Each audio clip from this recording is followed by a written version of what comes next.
Everyone, I am Arpita. Welcome to room to geography. तो आज हम डिस्कस करेंगे एक डिफरेंट टॉपिक। तो पिछले कुछ वीडियो से हमने लैंडफॉर्म डेवलपमेंट रिलेटेड बहुत सारे मॉडल हमने डिस्कस किया है। तो आज हम डिस्कस करेंगे पेरिस एग्रीमेंट। पेरिस एग्रीमेंट क्या है एंड इसके अंदर क्या क्या हुआ था, ये सब आज हम डिस्कस करेंगे। तो what is Paris agreement, mainly क्या है? ये क्लाइमेट चेंज के ऊपर रिलेटेड एक एग्रीमेंट है, climate change related legally binding international एक ट्रीटी है ये Paris agreement. It was adopted by 196 parties at the UN climate change conference COP COP21 in Paris, जो फ्रांस का जो पेरिस है वहां पे ऑन 12 दिसंबर 2015। ठीक है, इस टाइम पे ये एग्रीमेंट हुआ था। It entered into force on 4 नवंबर 2016। तो 2016 के 4 नवंबर से ये काम करना स्टार्ट किया है। The Paris agreement is a landmark in the multilateral climate change process. तो ये एक लैंडमार्क है मल्टीलैटरल क्लाइमेट चेंज प्रोसेस। यहाँ पे होता है for the first time a binding agreement bring all the nation together to combat climate change and adapt to its effect. तो ये एक बाइंडिंग एग्रीमेंट है, फर्स्ट टाइम एक बाइंडिंग एग्रीमेंट है जो बहुत सारे जो नेशंस है, सब जो नेशंस है सबको एक जगह पे मिलके क्लाइमेट चेंज के साथ ये यहाँ पे फाइट करता है एंड इसका जो इफेक्ट है वो कैसे कम किया जाए वो देखते हैं। पेरिस एग्रीमेंट का गोल मेनली क्या है? It's overreaching goal is to hold the increase in global average temperature to well below 2 degree centigrade above pre industrial level. जो ग्लोबल एवरेज टेम्परेचर है उसको 2 डिग्री सेंटीग्रेड कम करना है, इसका मेन गोल है। And pursue effort to limit the temperature increase to 1.5 degree centigrade above pre industrial level. जो temperature है वो जितना कम हो सके आपको इंक्रीज करना है। यहाँ पे लिमिट दिया गया है 1.5 डिग्री सेंटीग्रेड, मतलब 2 डिग्री सेंटीग्रेड से कम आपका जो टेम्परेचर है उसको इंक्रीज करना है। एंड परस्यू एफोर्ट जो मेन है वो है 1.5 degree centigrade. It is guided by the principle of common but differentiate responsibilities. It means that all state are responsible for an environmental issue. तो ये जो प्रिंसिपल है कॉमन बट डिफरेंशिएट रिस्पॉन्सिबिलिटीज, इसका meaning mainly क्या है? All state are responsible for an environmental issue. तो सभी जो स्टेट है, जो कोई भी एक एनवायरमेंटल इशू अगर हो रहा है लाइक क्लाइमेट चेंज, उसके लिए सभी स्टेट एक साथ यहाँ पे रिस्पॉन्सिबल है, but not equally responsible. But equally यहाँ पे रिस्पॉन्सिबल नहीं है, अलग अलग है। The different national capabilities and the principle of equity need to be maintain. तो डेवलप्ड कंट्रीज, डेवलपिंग कंट्रीज, दोनों के बीच में अलग अलग रिस्पॉन्सिबिलिटीज है। तो जो कोई भी अगर एनवायरमेंटल इशू होता है क्लाइमेट चेंज रिलेटेड, तो सभी स्टेट यहाँ पे रिस्पॉन्सिबल है, बट कुछ स्टेट कम, कुछ स्टेट ज्यादा। जो नेशनल कैपेबिलिटी से एंड उसके ऊपर डिपेंड करके ही यहाँ पे कम ज्यादा होता है। जो principle of equity need to be maintain, तो ऐसे करके इक्वालिटी मेंटेन किया जाता है यहाँ पे। तो 2020 टारगेट क्या है यहाँ पे? Mainly carbon dioxide emission reduction by 20%। Carbon dioxide का जो एमिशन है वो 20% रिडक्ट करना है, इसका गोल है।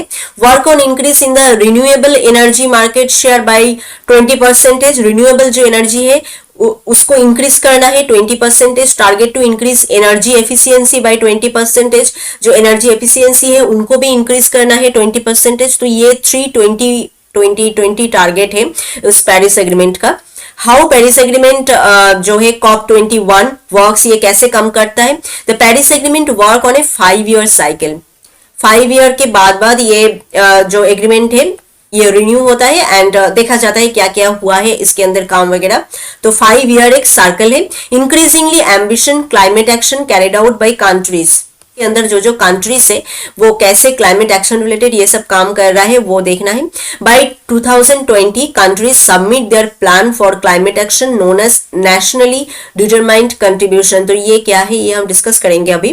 तो 2020 में सभी कंट्री ने अपना जो प्लान है वो यहाँ पे सबमिट किया है। तो nationally determined contribution NDCs mainly क्या है, article 3 of Paris agreement, Paris agreement के जो आर्टिकल 3 है वहां पे मेंशन किया गया है NDCs which our country wise target for bringing down emission and fighting climate change. तो कंट्री वाइज अलग अलग टारगेट होता है, अलग अलग कंट्री का कितना एमिशन आपको करना है एंड कैसे क्लाइमेट चेंज के साथ आपको फाइट करना है। तो यही है मेनली एनडीसीज, मतलब अलग अलग कंट्री में अलग अलग जो एमिशन एंड टारगेट है वो अलग अलग है। Each country should prepare strive to achieve and communicate its NDCs. तो सभी जो कंट्री है उसको कम्युनिकेट करना है एनडीसी के साथ एंड उसका जो टारगेट वहां पे दिया गया है उसको अचीव करना है। Year after year the successive NDCs projection should be higher than past NDC. तो प्रेजेंटली जो एनडीसीज है वो बहुत ज्यादा उसका जो प्रोजेक्शन है बहुत ज्यादा है than past NDC considering the particular national circumstance. तो नेशनल सर्कमस्टेंस जैसा है उसके ऊपर डिपेंड करके ही ये सब होगा। पास्ट में ज्यादा नहीं था क्लाइमेट रिलेटेड इशू, तो तब कम था, अभी क्लाइमेट रिलेटेड इशू बहुत ज्यादा है तो इसलिए प्रोजेक्शन यहाँ पे ज्यादा है। तो एनडीसीज मेनली क्या है, कंट्री वाइज टारगेट, एमिशन कितना किया जाएगा, कार्बन डाइऑक्साइड और जो भी सब गैसेस है उसका एमिशन कैसा होगा, कितना कम किया जाएगा एंड कैसे क्लाइमेट चेंज के साथ फाइट किया जाएगा, उसका एक कंट्री वाइज जो टारगेट है वो है mainly NDC. Develop countries are called upon to prepare economy wise absolute emission target. जो डेवलप जो कंट्रीज है उसका टारगेट अलग है, डेवलपिंग जो कंट्रीज है उसका टारगेट भी अलग है। ऐसा इकोनॉमी है वैसे ही उसका जो एमिशन जो टारगेट है वो वहां पे प्रिपेयर करेगा। NDC should be communicated in A clear and transparent manner. तो एनडीसी का जो ये प्रोसेस है क्लियर एंड ट्रांसपेरेंट है and prescribed by the decision of the conference of parties. ठीक है, कॉन्फ्रेंस ऑफ पार्टीज जो कॉप है उसके द्वारा ही ये इसका जो डिसीजन है वो प्रिस्क्राइब किया जाएगा। NDC should be communicate once every 5 year. 5 year में एक बार ये कम्युनिकेट करता है। It is adjustable within 5 year in case of higher ambition. अगर एम्बिशन बहुत ज्यादा होता है फिर भी 5 ईयर के अंदर ये एडजस्ट कर लेता है।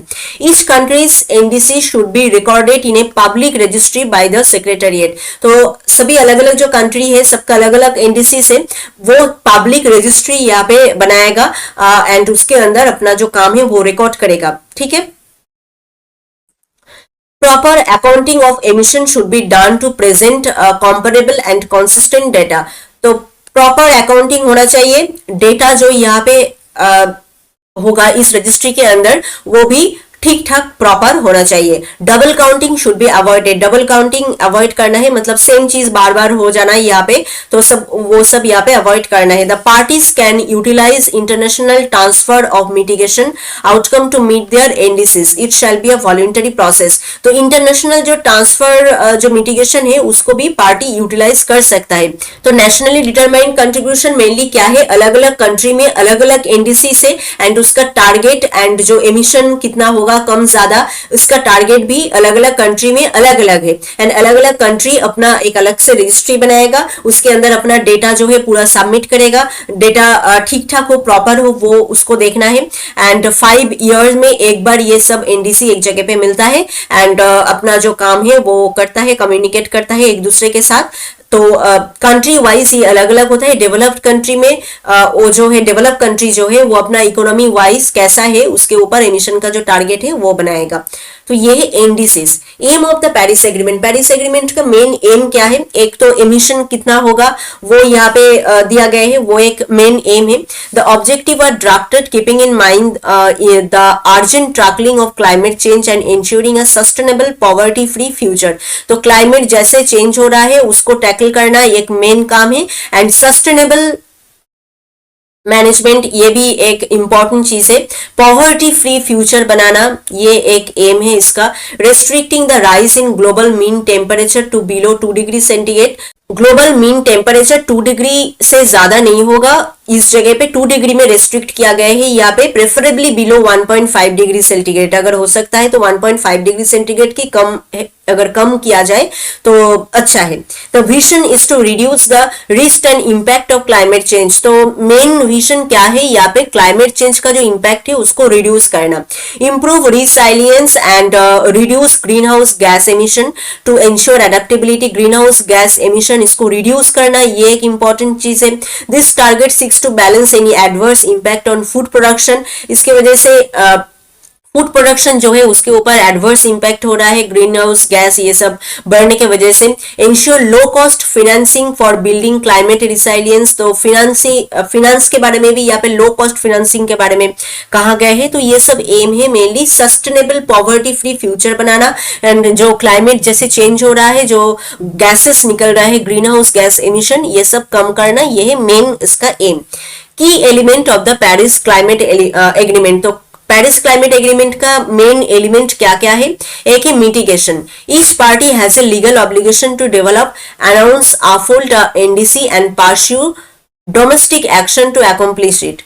Additionally, it mandates that parties communicate their NDCs every 5 years and offer the detail necessary for transparency and brevity. तो 5 years में NDC मिलता है यहाँ पे, एंड कैसे ये किया जाएगा ये सब कम्युनिकेट यहाँ पे होता है।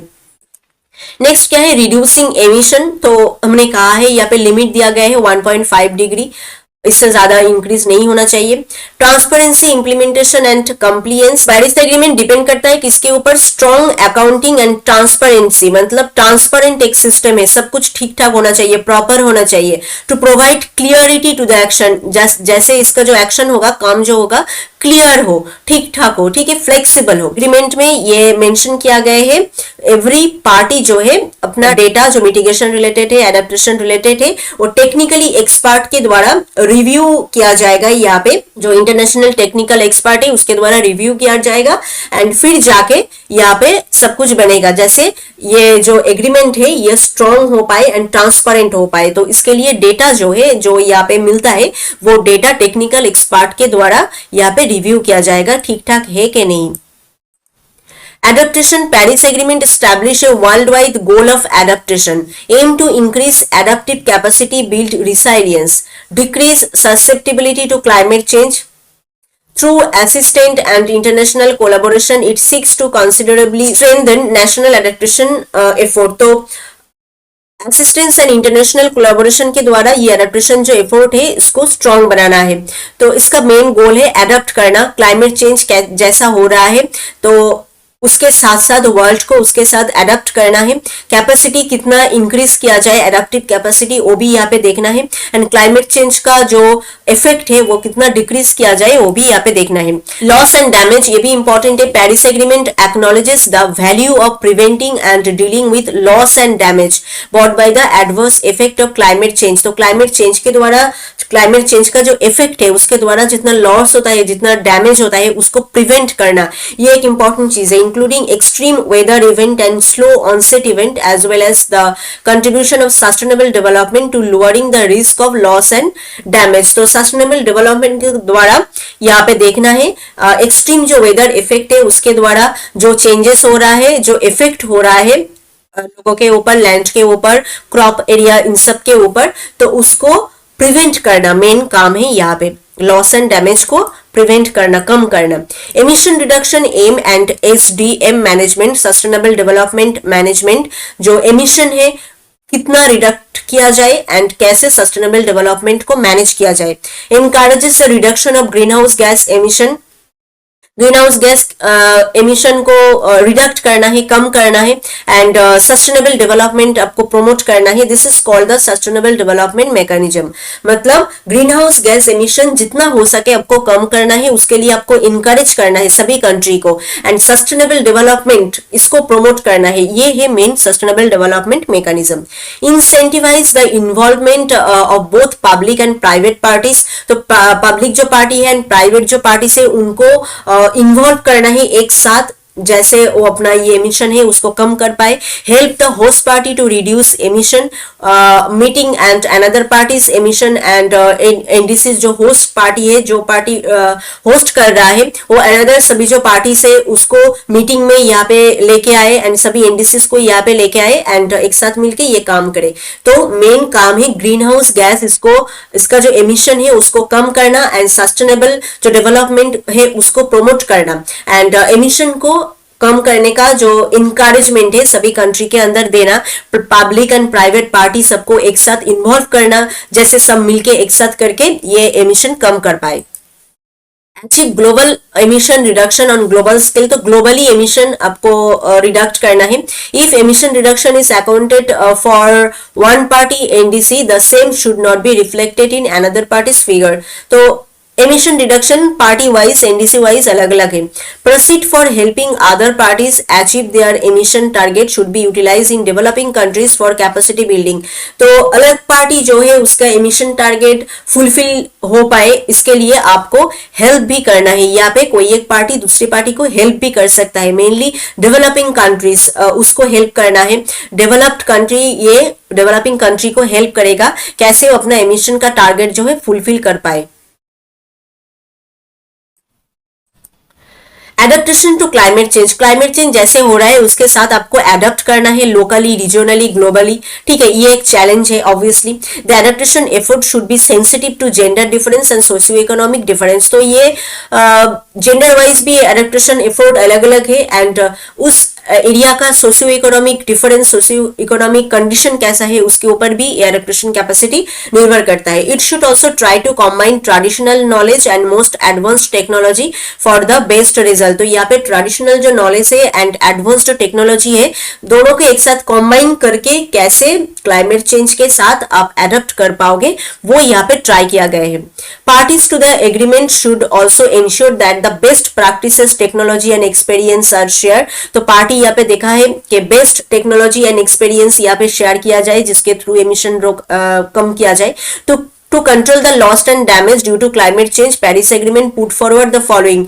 तो क्लाइमेट चेंज के द्वारा जितने सारे लॉस एंड डैमेज हो रहा है उसको कम करने के लिए, कंट्रोल करने के लिए पेरिस एग्रीमेंट के अंदर क्या क्या दिया गया है। अर्ली वार्निंग सिस्टम, पहले से आपको वार्न करना है उस जगह पे क्लाइमेट रिलेटेड, वेदर रिलेटेड कोई इशू हो रहा है उसके लिए पहले से उस एरिया को आपको वार्न करना है। तो ये एक वार्निंग सिस्टम के बारे में यहाँ पे कहा गया है। Preparedness for emergencies, emergency time पे कैसे काम किया जाएगा उसके लिए पहले से आपको प्रिपेयर रहना है।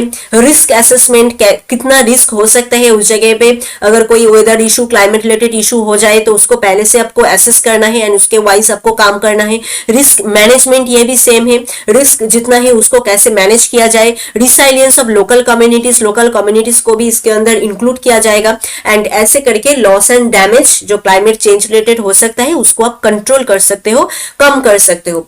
फिनेंशियल रिस्पॉन्सिबिलिटी के अंदर क्या है, डेवलप कंट्रीज जो ज्यादा डेवलप्ड है वो डेवलपिंग कंट्री को फिनेंशियली हेल्प करेगा, ठीक है। Help the developing countries with financial resource for mitigation and adaptation. Mitigation adaptation related कोई चीज के ऊपर जो डेवलप कंट्रीज है वो डेवलपिंग कंट्री को हेल्प करेगा।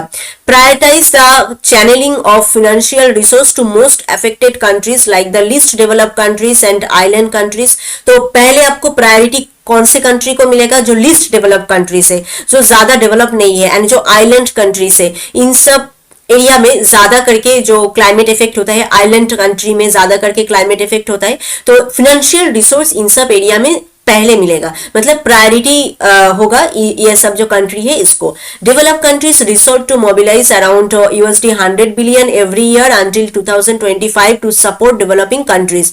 तो develop countries 100 billion every year यहाँ पे देगा डेवलपिंग कंट्री को सपोर्ट करने के लिए। On the 5th anniversary of Paris agreement adaptation, the United nation, United kingdom and France co-hosted the Climate Ambition Summit 2020 with Chile and Italy।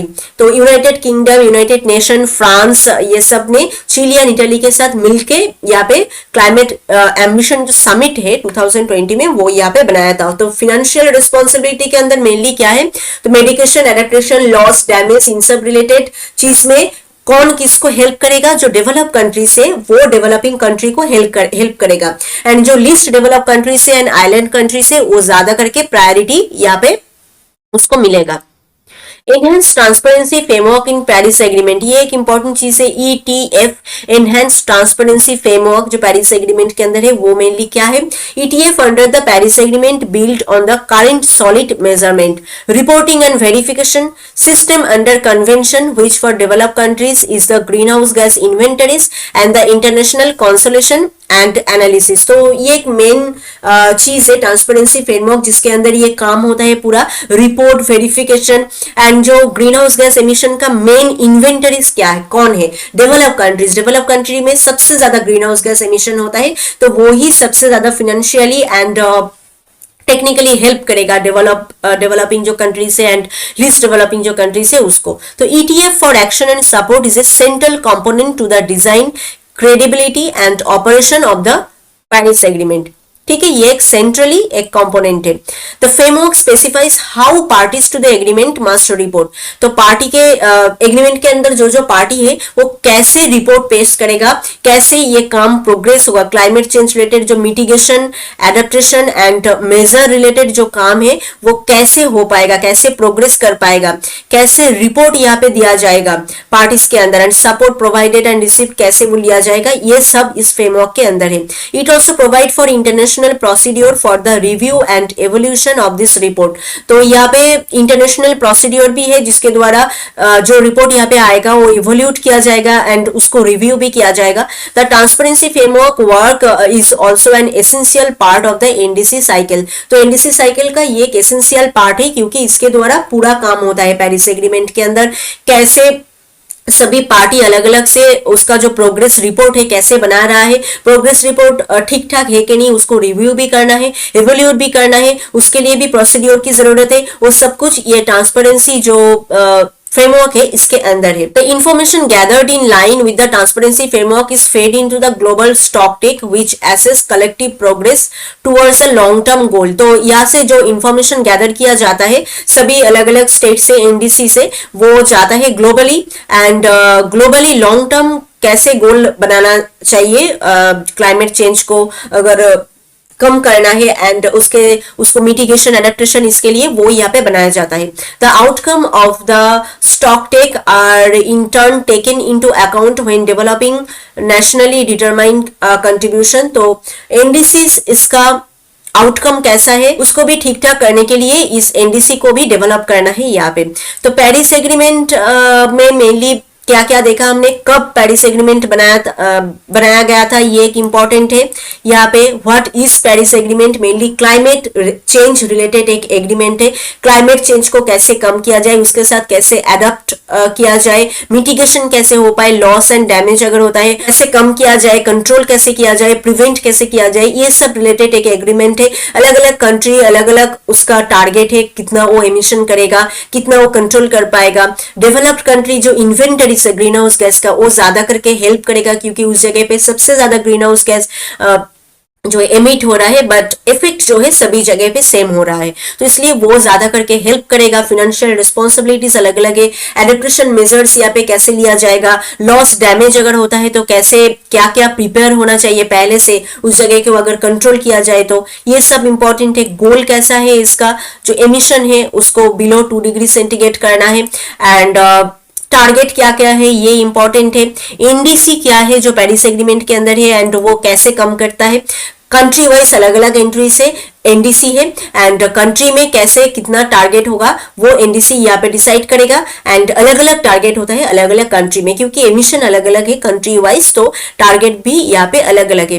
M इसका क्या क्या है, एक मेन एम है क्लाइमेट चेंज, इसको टैकल करना एंड ग्रीन हाउस गैस इसका जो एमिशन है उसको रिडक्ट करना, सस्टेनेबल डेवलपमेंट मैकेनिज्म उसको बनाना एंड पॉवर्टी फ्री फ्यूचर बनाना, ये है मेन एम इसका। एंड जो एलिमेंट है वो क्या क्या है, मिटिगेशन रिलेटेड है, ये सब हमने बताया है यहाँ पे। एंड और एक जो चीज है इंपॉर्टेंट वो है enhance transparency framework in Paris agreement, जो फ्रेमवर्क है यहाँ पे, जैसे ये पेरिस एग्रीमेंट काम करता है वो क्या है, कैसे काम करता है, ये एक इंपॉर्टेंट चीज है। तो आई थिंक आपको ये समझ में आ गया है। नेक्स्ट पार्ट में हम, इसका दो पार्ट है, नेक्स्ट पार्ट में हम इंडिया एंड पेरिस एग्रीमेंट उसका जो रिलेशन क्या है and USA Paris agreement relation क्या है, वो सब हम नेक्स्ट पार्ट में डिस्कस करेंगे। कैसा हुआ है इंडिया में, कैसे पेरिस एग्रीमेंट काम किया है, यूएसए में कैसे पेरिस एग्रीमेंट काम किया है, ये सब हम डिस्कस करेंगे नेक्स्ट वीडियो में। तो आई थिंक आज का ये पार्ट आपको समझ में आ गया है। फिर भी कोई क्वेश्चन है तो आप हमें कमेंट करके बताएं। And if this video is helpful to you then please subscribe room to geography. मिलते हैं और एक नए वीडियो में और एक नए टॉपिक के साथ। Thank you.